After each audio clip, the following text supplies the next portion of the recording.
This is mostly inappropriate for little kids, so I do not recommend for younger kids to watch this. Maybe teens though. Also, the characters are not funny. I'm typing this so I can get to the 30 character limit. So once again, I came. Wait a second, that's a penis. This show is very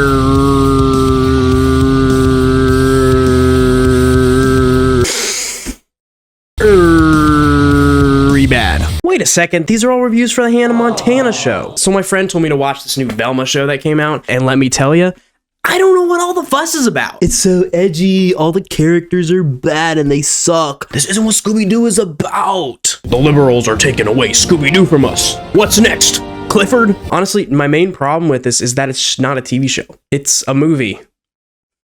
What are you all going on about? The Velma show isn't real. I made this in Microsoft Paint. But I googled Velma and this showed up. So I guess we're gonna review this low budget 2018 Disney film instead, because clearly the Velma show doesn't exist. So starting off with a little slideshow of this cool rich guy that looks like Harry Styles, who built this school for smart people, and oh yeah, he also kills children. I can't lie though, the beginning was very intriguing, but oh boy did it go downhill from there. So we move on to Daphne's house, where she's making a video about something spooky, and we're given little subtle hints that Velma does not believe in ghosts whatsoever. To which Velma replies, statistically, you get no bitches. So they talk for a while and we find out that they are internet BFFs, because Daphne keeps moving all around the world, and then bam, big surprise, she's actually in Velma City, and they're going to school together today, yay! To which Velma replies, oh. Actually, Velma, all of a sudden, I just had this, mind-awakening moment where I just hate all of your existence. Now it's time for an epic musical montage of Daphne getting ready for school.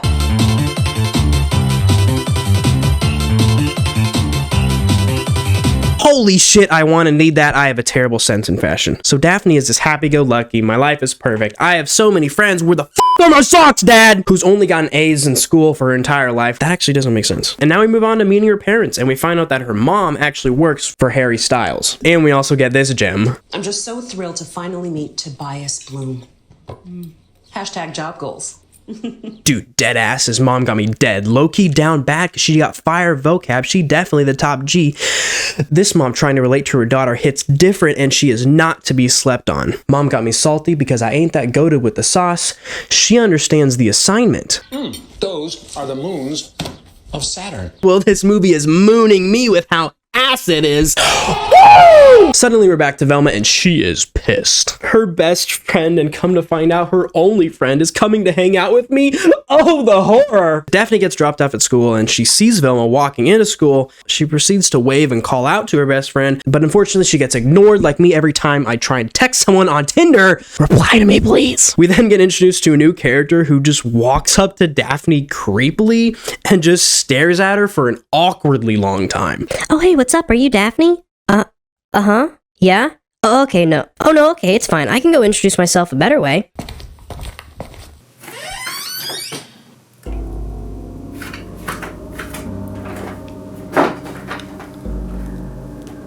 Hi.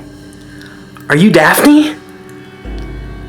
I heard you're the new kid. Wanna be friends? So this new character is some advisor who also goes to school there, and she's gonna give Daphne a tour of the place. We then get a peek at Daphne's insane good luck. Heads up. No way. Okay, never heard of them. You almost just get smacked in the face. I mean, yeah, I'm just so lucky. It just kind of runs in the family genes, I guess. You know what also runs in your genes? Don't you dare say it. Diarrhea. You bitch. So she gets a tour of the place, and technologically they are super advanced. And they have this little phone that tells you who everyone is in the school. Oh, and it also gives you their credit card information, their social security number. We then get introduced to two more characters, this smart guy and Michaela, who, they get their brains sucked out of them. That's about it. They're not really that important to the story. Daphne then mentions how her mom made Smash Mouth. No, wait. Match Mouth? And then they went on about something with dog face filters. I don't think it's important to the lore. Remember when I said he'd get his brain sucked out? That's my favorite feature. This is major foreshadowing. This is the Bloom bracket. It's a real-time ranking of all the underclassmen at Rich Valley. You're scored on grades, sports, extracurriculars, even social media activities taken into account. I saw Jeremy shit his pants at basketball practice today. Got a cool picture to show you guys too. Hashtag Scooby-Doo. Aw, damn it. So pretty much whoever is at the top of the board by the end of the year, I guess, works with Harry Styles. We then get another shot at Daphne trying to get Velma's attention again. And of course she gets ignored. So Daphne finally confronts Velma and she pretty much just says, screw you, your breath smells, I don't like you. And then proceeds to fall over the janitor's mop and gets bullied for it. Good to know the good old-fashioned values of bullying are still in play in the future. We then get a cool montage of Daphne's life in school being just so amazing. But now we finally get to the spooky part. The school lights suddenly start turning on and off like me when scary ghost! Then she runs into Velma who's like, you still smell, but let's investigate this together. Yay! This relationship is completely fucked up. Then we see Mr. Smart Guy walking into the haunted locker room, but right as the best friend duo are about to figure out what happens, Dad ruins the moment. Dad! What are you doing here? Honey? Kinda suspicious, if you ask me. Fortunately, Daphne got a recording of the entire thing.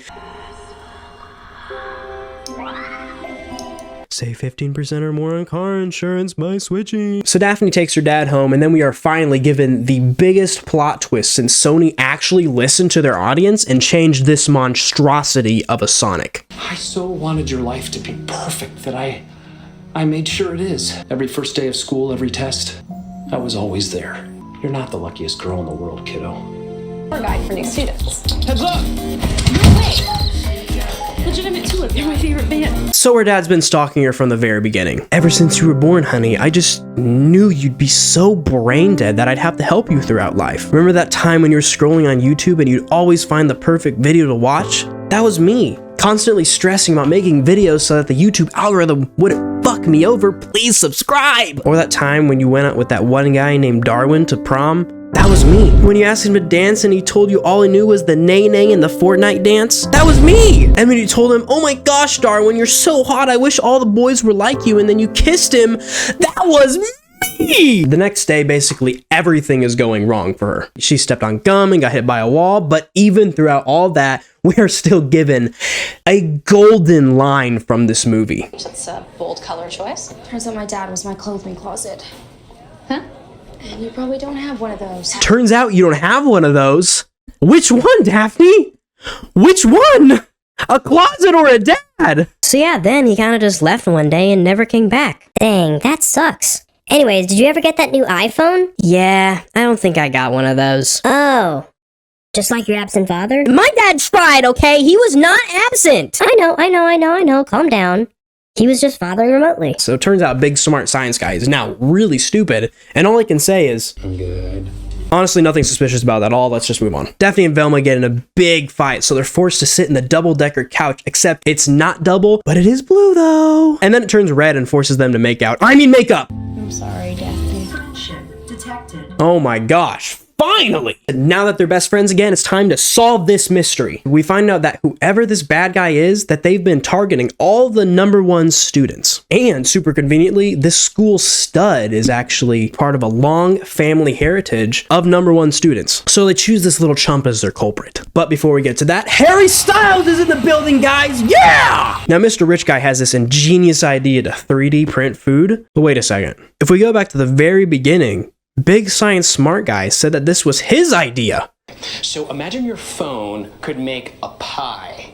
And he's the one that went into the spooky locker room. Holy shit! So Daphne and Velma have this ingenious idea to break the law and blow open a student's locker room to find out what's really going on. But they get caught by Mop Lady. So like any normal school, they just get punished with sad time stickers.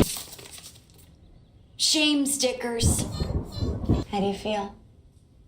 Exactly the same. So now they need to go undercover to find out what this hunk of a man is really up to. Does he plan to take over the school? Or zombify all the students to do his bidding? Or maybe he just wants to look at cat pictures on his phone? Wait a second. Okay, this definitely isn't our guy, especially since 5 minutes later. I'm good. So Daphne convinces Velma to use her big brain finally to get to the #1 student spots. So they team up yet again to overthrow the #1 student. But Daphne conveniently presses a button that leads them to safety. Of course. And this doorway led to a back room where they think all the zombifying have been taking place. But before we find out, we get an epic showdown with the ghost. So pretty much they just attempt to do the cool chase down scenes like they do in the cartoons, but it's terrible. Jinkies. So, oh, she said it. She's the line. The secret lair is revealed, and then Vine Boom sound effect? What the? I don't think it is, but wow, the similarities. So they find Michaela in this lair, and uh-oh, she's about to get her brain sucked. OMG, Michaela, hold on, we're gonna save you. Please help. They're gonna take all my great ideas. Well, you don't have any great ideas anyways. What do you mean? I have great ideas. Oh yeah, your car powered by Cheetos was a great idea. It was messy. No one asked for your opinion. Also, invisible condoms? Really? Oh yeah, I forgot about that. But right as they were about to save her, oh, too late. But now they can focus on more important things, like how the computer has been faking all the zombified students' social media profiles. But wait, we forgot about the ghost. But thankfully, Daphne and Velma, you had this ingenious plan to trip the ghost with an extremely visible rope. But oh wait, big surprise, it's her dad that apparently loves to stalk her. Apparently he was just trying to keep an eye on her, but I think there's more to it than meets the eye. But they discover a frequency that only teenagers can hear, and that's why they've been getting hypnotized. And who has super advanced tech to do that? That's right, Harry effing Styles. This is where I actually started getting into the story, because like Harry Styles is too obvious. What if it's the dad who somehow in some way covered all this up? What if it's the school stud and he's faking it? Or it's the sus chick advisor lady that she could be her. Or maybe it's the fucking mop lady. Get her! So since breaking into locker rooms was way too easy, Daphne and Velma decided to break into a super high-tech, advanced facility. But then all of a sudden, the stakes get raised. Remember how Daphne's mom worked for Harry Styles? Mom, there's something going on. Tobias Bloom isn't who he thought he was. Oh, hello, Mr. Bloom. No, Mom, honey. get out of there. Honey, No! honey. Oh no! Time to break in, and wow, Daphne's dad will not shut up. So happy that we're having an adventure together, you know? Most dads and their teenage daughters are arguing all the time, you know? Us, I feel like we're buds, you know? It's like when your kids just don't stop yelling at the TV because Dora keeps saying, Es hora de morir para. so Daphne and Velma do some badass Spy Kids stuff that always makes so much sense. And they get to the top of the floor where Daphne's mom is getting her brains sucked. Stop right there. No offense, but I really wish you would have died in my elevator. And no offense, I really wish you looked more like Harry Styles. So Mr. Styles reveals his master plan that indeed he has been stealing ideas from children. And I don't know about you guys, but when I was a kid, I did not have those kind of good ideas. So I don't know what these kids are on. Now that you know my master plan, I'm gonna have to kill you. But before I do that, I'm gonna let my Lego Technic robots shoot horrible CGI lasers at your face. And that he did. Good lord. But thank God Velma decides to go ninja time and just destroy them all.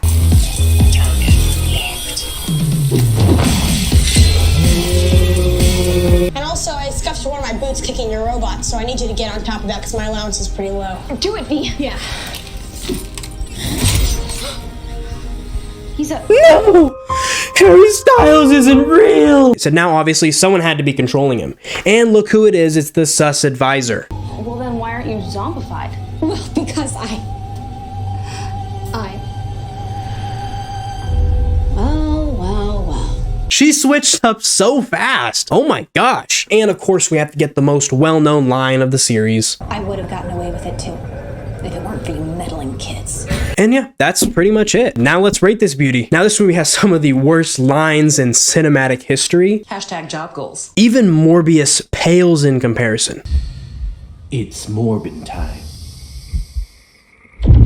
Even the mom and dad table scene that pretty much just goes like, yay, we're super rich and popular and also rich. Hashtag blessed. Ha ha ha. Am I relating to you, honey? I guess I shouldn't dog on this movie too much because it is in fact rated G. No, but seriously, it isn't. It isn't a terrible movie. Now, would I suggest it to someone? Absolutely not, because it's pretty much like an old Disney teen show that you'd see on all the time. I think the one thing that it does really well is it actually keeps you guessing on who the bad guy really is. Obviously, at the start, we think it's the ghost in the hallways, and then you think it's the dad for following Daphne just to protect her. Then it jumps to the school hot guy, and then that quickly ends. I'm good. Then there's a few moments where you think it's that sus advisor chick. Then you definitely think it's Harry Styles, and then they kill him, and then it's the sus advisor chick. And that's pretty much the only good thing, because the CGI, oh my gosh, the CGI is atrocious. And most of the movie, thankfully, is not CGI only. It looked like a scene straight up out of Green Lantern, except we didn't have Ryan Reynolds' beautiful, sexy face to look at. But instead, we have to watch Velma do a dance from Cats as she destroys robots. So that's pretty much the takeaway. Good mystery aspect, bad CGI, bad lines. I guess I never said anything about the cast.